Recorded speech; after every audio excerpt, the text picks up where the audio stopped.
وعلیکم السلام ورحمۃ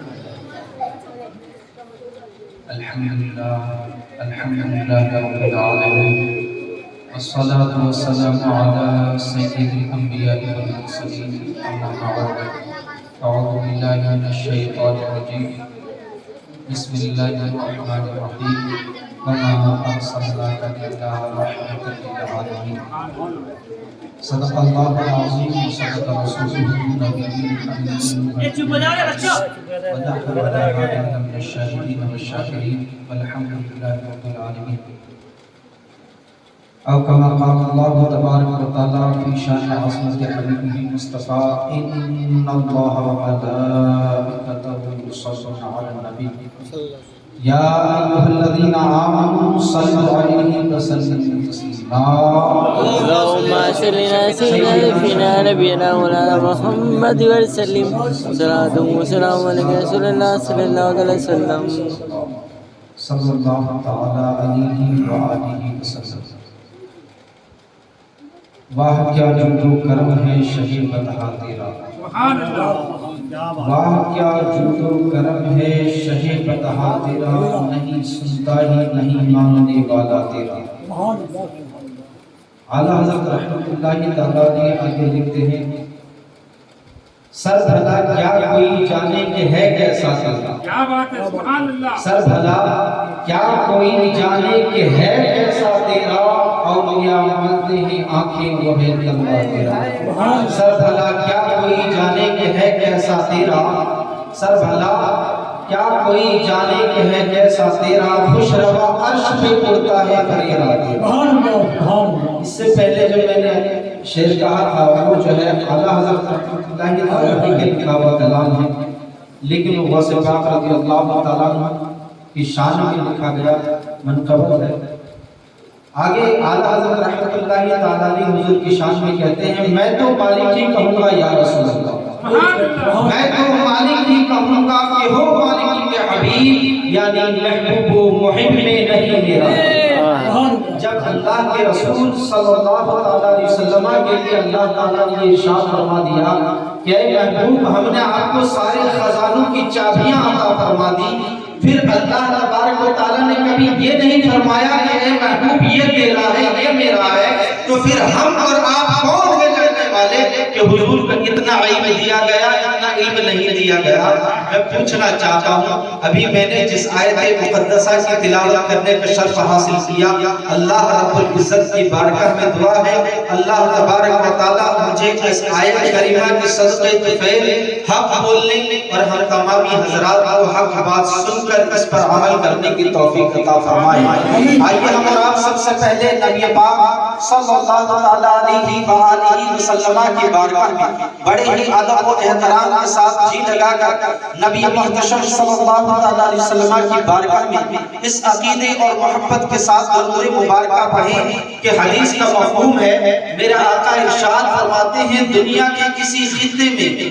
کسی کونے میں اگر کوئی مجھ پر درود پاک پڑھتا ہے اللہ تبارک و تعالیٰ نے ایک فرشتے کو ایسے مقرر کر رکھا ہے تو جب بھی وہ کوئی درود پاک مجھ پر پڑھتا ہے وہ اس کا نام اور اس کے باپ کے نام کے ساتھ میرے سامنے آ کر بیان کرتا ہے آپ بھی درود پاک پڑھیں تاکہ آپ کا نام آپ کے باپ کے نام کے ساتھ نبی پاک صلی اللہ علیہ وسلم کے سامنے جو ہے آپ کا نام آپ کے باپ کے نام کے ساتھ لیا جائے سبحان اللہ پڑھیں میرے ساتھ اللہم صلی اللہ سیدنا شفیعنا محمد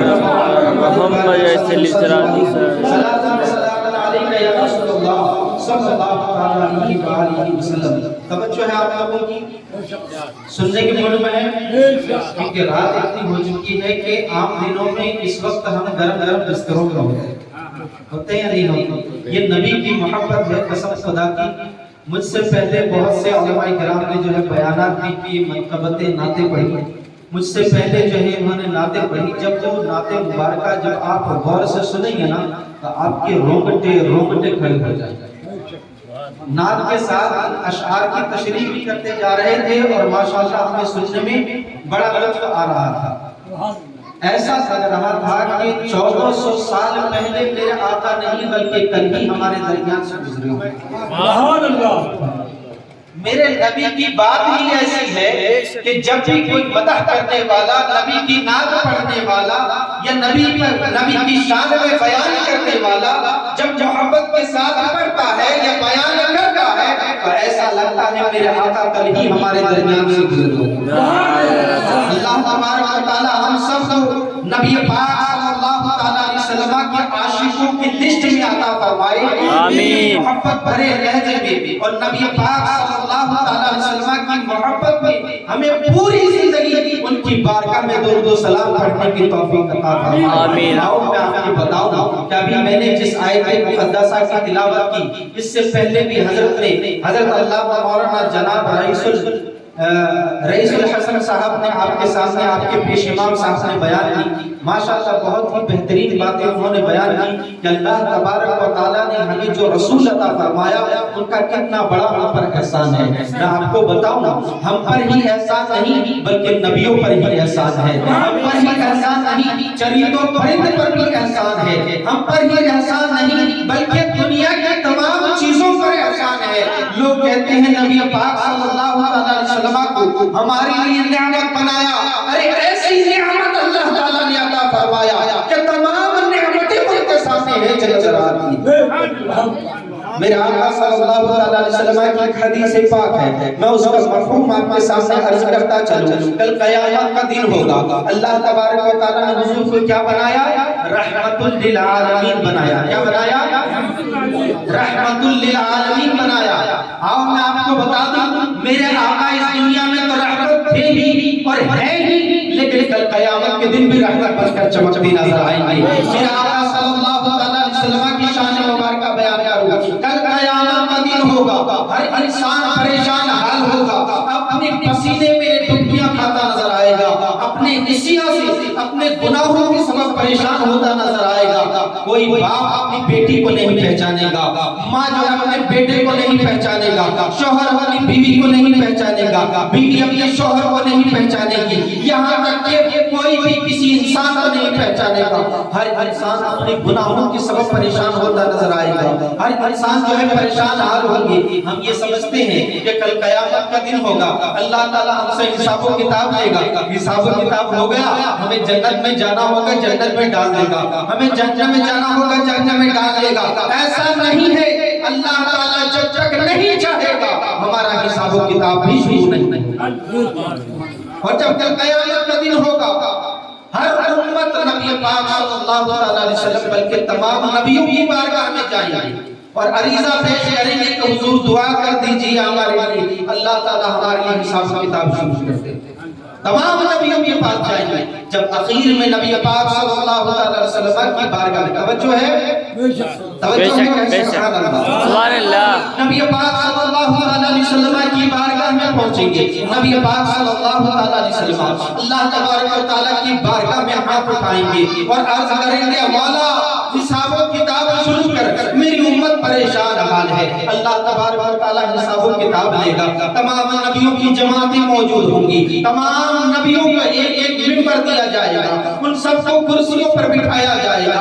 اللہ ہی جانے وہ کیسی کرسیاں ہوگی، ان کا منصب کیا ہوگا، ان کی جگہ کیا ہوگی، اللہ تبارک و تعالیٰ جانے۔ اور حضور کو جو ہے مقام محمود دیا جائے گا، وہاں پہ بٹھایا جائے گا، اللہ تبارک و تعالیٰ لوگوں کا حساب لے گا۔ حساب لیتے لیتے اللہ تبارک و تعالیٰ ارشاد فرمائے گا، اے میرے محبوب آپ نے اپنی زندگی میں بہت مشکلات دیکھی، آج آپ کو حکم دیا جا رہا ہے آپ اپنی امت کی طرف دیکھیں، جس امت کی طرف آپ اپنی انگلی کا اشارہ کریں گے، قسم سے میں اپنی جاہ و جلال کی قسم کھا کر کہتا ہوں تم آپ کی امت کے گناہوں کو نہیں دیکھو گا بلکہ آپ کی انگلیوں کا اشارہ دے کر ان کو جنت عطا فرمائے۔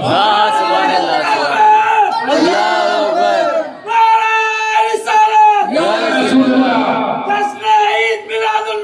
زندہ باد۔ یہ ہے میرے پیارے آقا صلی اللہ علیہ وسلم کی شان مبارکہ۔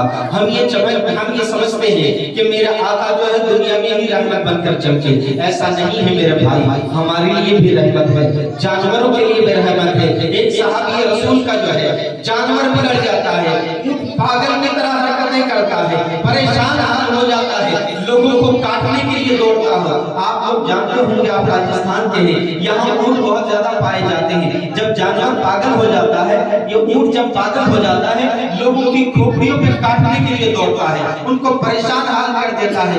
یہی حالت نبی کے زمانے میں ہوا کرتی تھی. وہاں کے زمانے کے اس زمانے کے اندر بھی ایک اونٹ پاگل ہو گیا، لوگوں کے سامنے حرکتیں ظاہر کرنے لگا. لوگ سمجھے یہ پاگل ہو چکا ہے، آخر کیا وجہ ہے یہ اس طرح پریشان ہو کر ہمیں پریشان کر رہا ہے. تمام صحابیوں نے سوچا کہ کیوں نہ ہم اس کو کسی جگہ بند کر دیا جائے. ایک باڑے کی طرف باڑے بنایا ہوا تھا، اس کے اندر اس اونٹ کو بند کر دیا گیا. اور ہانپتے کانپتے ایک صحابی رسول نبی کی بارگاہ میں پہنچتے ہیں، عرض کرتے ہیں یا رسول اللہ صلی اللہ علیہ وسلم، میرے ماں باپ آپ پر قربان، ایک جانور بگڑ چکا ہے، وہ ہمیں کاٹنے کے لیے دوڑ رہا ہے، ہم پریشان حال ہیں، یا رسول اللہ کرم فرمائیے. لیکن دل میں یہ حیبت بھی ہے، دل میں یہ ڈر بھی ہے، کہیں میرا آقا صلی اللہ علیہ وسلم وہاں پہنچ گئے، وہاں پہنچنے کے بعد کہیں وہ اونٹ حضور کو نہ تکلیف پہنچا دے. میرا آقا صلی اللہ علیہ وسلم تھوڑی دیر خاموش رہتے ہیں، پھر ارشاد فرماتے ہیں کہاں وہ اونٹ ہے، مجھے اس جگہ لے کر چلو. میرے آقا صلی اللہ علیہ وسلم جاتے ہیں جہاں اونٹ بندھا ہوتا ہے، جہاں اونٹ کو بند کر دیا جاتا ہے. میرے آقا صلی اللہ علیہ وسلم وہاں پہنچتے ہیں، کیا دیکھتے ہیں دروازے پر تالا لگا ہوا. کیا لگا ہوا؟ تالا لگا ہوا. میرے آقا صلی اللہ علیہ وسلم صحابی رسول سے ارشاد فرماتے ہیں اس دروازے کو کھولا جائے، اس کے تالے کو کھولا جائے. صحابی رسول کبھی ہاتھ میں چابی لیتے ہیں، کبھی چہرے کو دیکھتے ہیں، کبھی تالے کو دیکھتے ہیں، کبھی دروازے کو دیکھتے ہیں کہ یا رسول اللہ کبھی آپ کو پریشانی نہ ہو جائے، آپ پریشان حال نہ ہو جائیں، آپ پریشان نہ ہو جائیں، کہیں ایسا نہ ہو کہ آپ اس کے اندر داخل ہو اور آپ کو یہ تکلیف پہنچا دے. یا رسول اللہ تکلیف آپ کو ہوگی، پریشان ہم ہو جائیں گے، یا رسول اللہ آپ نہ جائیں. میرے آقا ارشاد فرماتے ہیں میرا حکم ہے اس کے دروازے کو کھولا جائے. میرے آقا صلی اللہ علیہ وسلم کے حکم مبارکہ کو سن کر تمام صحابی رسول بالکل خاموش ہو جاتے ہیں اور دروازے کو کھولا جاتا ہے. جیسے دروازہ کھولا جاتا ہے میرے آقا رؤوف الرحیم دھیرے دھیرے اپنے قدموں کو بڑھاتے ہیں، اس دروازے کی طرف بڑھتے ہیں. جیسے ہی اس دروازے سے آگے بڑھتے ہیں اونٹ دوڑتا ہوا آتا ہے، دوڑتا ہوا آتا ہے اور نبی پاک صلی اللہ علیہ وسلم کے قدموں میں آ کر سجدہ کرتا ہے. یہ ہے میرے نبی پاک صلی اللہ علیہ وسلم کی شان. اس امت میں بھی میرے آقا کا احسان ہے اور جانوروں پر بھی میرے آقا کا احسان ہے. میرے آقا صلی اللہ علیہ وسلم اس دنیا میں رحمت بن کر تشریف لائے. میرے آقا صلی اللہ علیہ وسلم صحابی رسول کے چہرے مبارکہ کو دیکھ کر ارشاد فرما دیتے تھے کہ اے صحابی تمہیں بھوک لگی ہے یا نہیں لگی، تم کتنے پیاسے ہو، تم کیوں پریشان ہو، تمہارے ماتھے پر جو لکیریں چمک رہی ہے یہ کس پریشانی کے حالات بتا رہے ہیں، کس پریشانی کی پریشانی میں مبتلا ہو. میرے آقا رؤوف الرحیم صلی اللہ علیہ وسلم کے پیارے حضرت ابو ہریرہ رضی اللہ تعالیٰ عنہ بہت بڑے صحابی رسول ہیں، بلکہ بہت ساری حدیثوں انہوں نے روایت کی ہیں اور ان سے روایت کرنا بہت ساری بخاری کے اندر موجود ہے، مسلم شریف کے اندر موجود ہے، ابو داؤد کے اندر موجود ہے، ترمذی کے اندر موجود ہے، مشکات کے اندر موجود ہے. یہاں تک کہ تمام احادیث کتاب کے اندر میرے آقا صلی اللہ علیہ وسلم کی حدیثوں کو روایت کرنے والی حضرت ابو ہریرہ رضی اللہ عنہ کی حدیثیں موجود ہیں. حضرت ابو ہریرہ رضی اللہ عنہ ہمیشہ نبی پاک صلی اللہ علیہ وسلم کی بارگاہ میں اس لیے بیٹھے رہا کرتے تھے کہ حضور کوئی بات ارشاد فرماتے. حضرت ابو ہریرہ اسے لکھ لیا کرتے تھے، لیکن کبھی بھی کھانے پینے کی جو پریشانیاں تھی کبھی بھی انہوں نے ظاہر نہیں کی، کبھی بھی وہ ظاہر لوگوں کے سامنے بیان نہیں کرتے. ایک مرتبہ بھوک سے پریشان ہو گئے، بھوک سے پریشان ہو کر راستے پر کھڑے ہو گئے جہاں لوگوں کا گزر ہوا کرتا تھا. میری بات سن رہے ہیں؟ یہ تحریر بھی نہیں ختم کرتا، بھی بتائیں گا زور سے کہیں سبحان اللہ. نعرہ تکبیر، نعرہ رسول اللہ، علماء سنت، مسلک اعلی حضرت، ماشاءاللہ سبحان اللہ.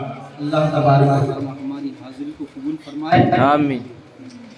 تو میں بتا رہا تھا حضرت ابو ہریرہ رضی اللہ عنہ کے تعلق سے بہت بڑے صحابی رسول ہیں. میں ان کی تھوڑی سی بات بتا دوں. حضور صلی اللہ علیہ وسلم نے حضرت ابو ہریرہ کو تھیلی عطا فرمائی. کیا فرمائی تھی؟ تھیلی عطا فرمائی. کیونکہ ہمیشہ یہ نبی پاک صلی اللہ علیہ وسلم کی حدیثیں لکھا کرتے تھے, ان کے پاس اتنا وقت نہیں ہوتا تھا کہ ادھر ادھر جائیں. حضور صلی اللہ علیہ وسلم نے ان کو یہ تھیلی عطا فرمائی تھی. اس تھیلی کی یہ برکت تھی کہ خود اس تھیلی سے جتنی ضرورت ہوتی تھی اتنی کھجوریں نکالتے, خود بھی کھاتے اور بھوکوں کو بھی کھلا دیا کرتے. لیکن کبھی بھی اس تھیلی سے کبھی اتنی بھی کھجوریں نکالی لیکن کوئی بھی کھجور کم نہیں ہوئی. حضرت ابو ہریرہ فرماتے ہیں میں نے نہ جانے کتنے کنٹل اس تھیلی سے کھجوریں نکالی اور صدقہ کر دی, لیکن آج تک اس تھیلی کے اندر کوئی کھجوریں کم نہیں ہوئی. حضرت ابو ہریرہ رضی اللہ عنہ ایک دن پریشان ہو جاتے ہیں, بھوک سے پریشان ہو جاتے ہیں. جس وقت حضور نے وہ تھیلی حضرت ابو ہریرہ کو نہیں عطا فرمائی تھی, اس سے پہلے کی بات ہے کہ وہاں کھڑے ہو جاتے ہیں جہاں لوگوں کا گزر ہوتا ہے. اتنے میں کیا دیکھتے ہیں کہ سواری کے اندر حضرت ابو بکر صدیق رضی اللہ عنہ آ رہا ہے. حضرت ابو بکر صدیق رضی اللہ عنہ کو دیکھ کر حضرت ابو ہریرہ سوچتے ہیں کہ کیوں نہ میں ان سے ایک آیت پوچھ لوں, لیکن مقصد میرا یہ ہے کہ شاید میں ان سے آیت پوچھوں اور یہ مجھ سے پوچھ لیں کہ ابو ہریرہ تم نے کھانا کھایا ہے یا نہیں کھایا ہے. ہو سکتا ہے کہ مجھے کھانا کھلا. سبحان اللہ. ہوتا ہے کبھی آپ کے پاس میں پیسے نہیں ہوتے, آپ کو چائے کی طلب ہوتا ہے, آپ کا کوئی دوست چائے کے ہوٹل میں بیٹھا ہوتا ہے, کیا سوچتے ہیں یار طبیعت معلوم کرنے کے لیے چلا جاتا ہوں, ہو سکتا ہے پوچھ لے کہ آؤ بیٹھو بھائی چائے پی لو. ہوتا ہی نہیں ہوتا. تو اسی طرح ابو ہریرہ رضی اللہ عنہ نے سوچا کہ حضرت ابو بکر صدیق جا رہے ہیں, میں ان سے قرآن کی کوئی آیت پوچھ لوں, ہو سکتا ہے مجھے کھانے کے لیے پوچھ لے تو میں ان کے ساتھ ہو جاؤں گا, کچھ کھانے کو مل جائے گا. لیکن حضرت ابو بکر صدیق آتے ہیں, ان سے قرآن کی آیت پوچھتے ہیں, وہ بتا دیتے ہیں, سیدھا چلے جاتے ہیں, ان کو کھانے کے لیے نہیں پوچھتے. اتنے میں کچھ دیر اور کھڑے ہو جاتے ہیں. اتنے میں کیا دیکھتے ہیں حضرت عمر فاروق آ رہے ہیں. حضرت عمر فاروق رضی اللہ عنہ آتے ہیں. پھر ان کی نیت یہ ہوتی ہے کہ میں ان سے قرآن کی کوئی آیت پوچھوں, ہو سکتا ہے کہ مجھے کھانے کے بارے میں ارشاد فرما دیں, میرے پیٹ بھر جائے گا انشاءاللہ, تو میرے پیٹ میں بھی کچھ ہو جائے گا. حضرت ابو ہریرہ رضی اللہ عنہ آگے بڑھتے ہیں, حضرت عمر فاروق کے پاس جاتے ہیں, ان سے قرآن کی آیت پوچھتے ہیں, وہ قرآن کی آیت بتا دیتے ہیں, اور حضرت عمر فاروق بھی چلے جاتے ہیں, ان کو کھانے کے بارے میں نہیں پوچھتے. کچھ دیر پریشان ہوتے ہیں, پھر دیکھتے ہیں کہ سرور کونین صلی اللہ علیہ وسلم تشریف لا رہے ہیں. سبحان اللہ. میرے آقا صلی اللہ علیہ وسلم جب تشریف لا رہے تھے تو دل میں سوچا کیا پوچھوں یا نہیں پوچھوں یا نہیں پوچھوں. اتنے میں تھے کہ میرے آقا کی نظر حضرت ابو ہریرہ پر پڑ جاتی ہے. میرے آقا ارشاد فرماتے ہیں, ابو ہریرہ ادھر آؤ. ادھر جب آتے ہیں ان کے کندھے پر ہاتھ رکھ رہے ہیں, کہتے ہیں چلو میرے ساتھ میں تمہیں کچھ کھلا دیتا ہوں. میرے آقا کو اللہ تبارک و تعالیٰ نے مخبر صادق بنا کر دنیا میں بھیجا. مخبر صادق بنا کر دنیا میں بھیجا ہے. وہ ان کے چہرے بشرا کو دیکھ کر بتا دیا کرتے تھے کس پریشانی حال ہے. بلکہ غیب جان نبی تھے, غیب میں کیا ہو رہا ہے, پیٹ کے پیچھے کیا ہو رہا ہے, میرے آقا اسے بھی بتا دیا کرتے تھے. میرے آقا صلی اللہ علیہ وسلم حضرت ابو ہریرہ کو لیتے ہیں, اور لینے کے بعد میرے آقا صلی اللہ علیہ وسلم اپنے گھر جاتے ہیں. گھر جا کر ارشاد فرماتے ہیں, گھر میں کچھ کھانے کو ہے؟ پوچھا جاتا ہے گھر پہ کچھ بھی نہیں ہوتا ہے سوائے ایک دودھ کے پیالے. سبحان اللہ. کیا ہوتا ہے؟ صرف میں ہی بولوں گا یا آپ بھی بولیں؟ ایک دودھ کا پیالہ ہوتا ہے. میرے آقا صلی اللہ علیہ وسلم ارشاد فرماتے ہیں, ابو ہریرہ کو دودھ کا پیالہ دیکھ رہے ہو؟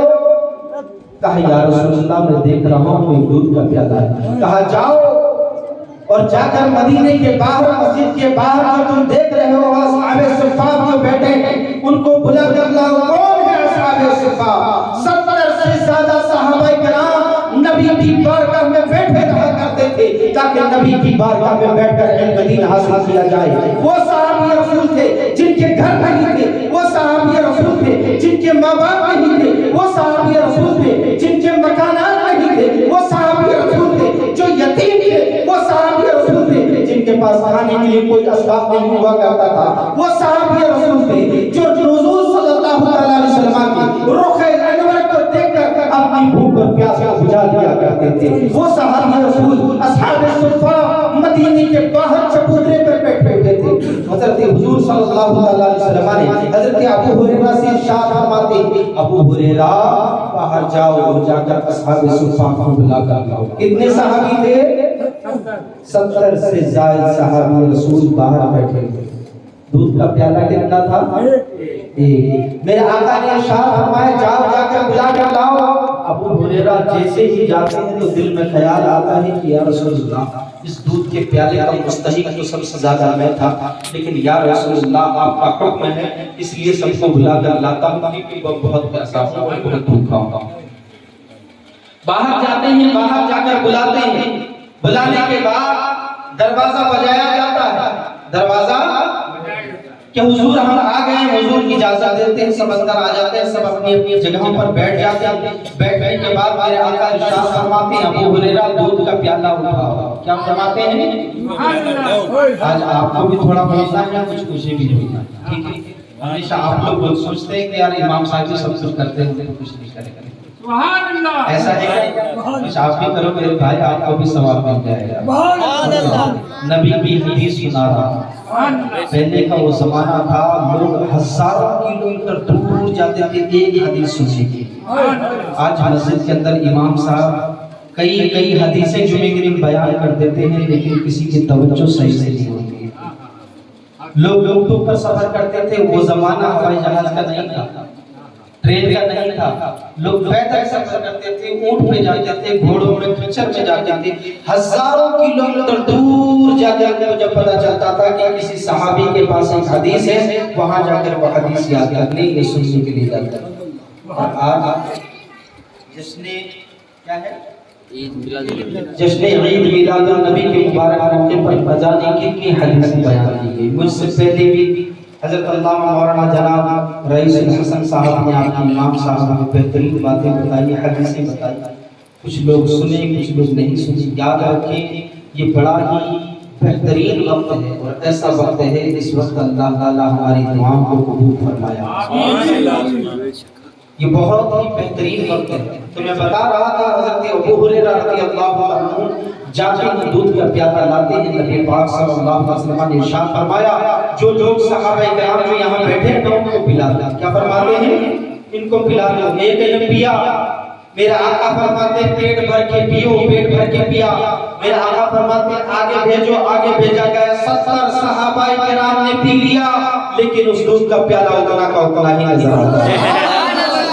جب بعد میں میرے آقا صلی اللہ علیہ وسلم ارشاد فرماتے ہیں ایک تم بچے اور ایک بچہ۔ ابو ہریرہ تمہیں بھوک اور پیاس، یاد رکھیے دودھ دونوں کام کیا کرتا ہے، دودھ پیاس بھی بجھاتا ہے اور بھوک بھی مٹاتا ہے، اس لیے دودھ دونوں کام کیا کرتا ہے۔ میرے آقا نے ارشاد فرمایا ابو ہریرہ تم بچے اور میں بچا۔ میرے آقا نے ارشاد فرمایا ابو ہریرہ پینا شروع کرو۔ حضرت ابو ہریرہ نے پینا شروع کیا، پیٹ بھر کے پیا۔ میرے آقا نے ارشاد فرمایا شریف پیتے جاؤ اور پیو۔ سبحان اللہ، ابو ہریرہ اور پیتے ہیں، میرے آقا ارشاد فرماتے اور پیو۔ حضرت ابو ہریرہ ارشاد فرماتے حضور خدا کی قسم جس نے آپ کو برحق نبی بنا کر بھیجا ہے میرے پیٹ میں گنجائش نہیں ہے کہ اب میں کتنا پیوں یا رسول اللہ، میرا پیٹ بھر چکا ہے۔ میرا آقا ارشاد فرماتے ہیں لاؤ میرے پاس۔ میرے آقا نے اس دودھ کو بھی پیا، میرے آقا نے بھی پیٹ بھر کے پیا۔ کہنے کی بات یہ ہے میرے آقا کے دست مبارک سے وہ برکت ملی کہ 70 صحابہ نے دودھ پی لیا، اپنے پیاس کو بجھا دیا، اپنے بھوک کو بھی بجھا۔ اس لیے کسی شاعر نے کہا ہے وہ مالک کونین ہے پاس کچھ رکھتے نہیں، وہ مالک کونین ہے پاس کچھ رکھتے نہیں، دو جہاں کی نعمتیں ان کے خالی۔ سبحان اللہ۔ میرے آقا صلی اللہ علیہ وسلم کی شان مبارکہ میں بیان کر رہا ہوں، میں کیا بیان کروں؟ ہم گنہگار، ہم سیاہکار انسان، اگر رات رات بھر گزر جائے، یہ سال گزر جائے، لیکن یہ ہم جو ہے حضور صلی اللہ علیہ وسلم کی شان کو کلی طور پر بیان نہیں کر سکتے، کیونکہ ابو بکر صدیق رضی اللہ تعالیٰ عنہ سے میرے آقا نے ارشاد فرمایا ابو بکر تم بھی مجھے نہ سمجھ سکے، جب حضرت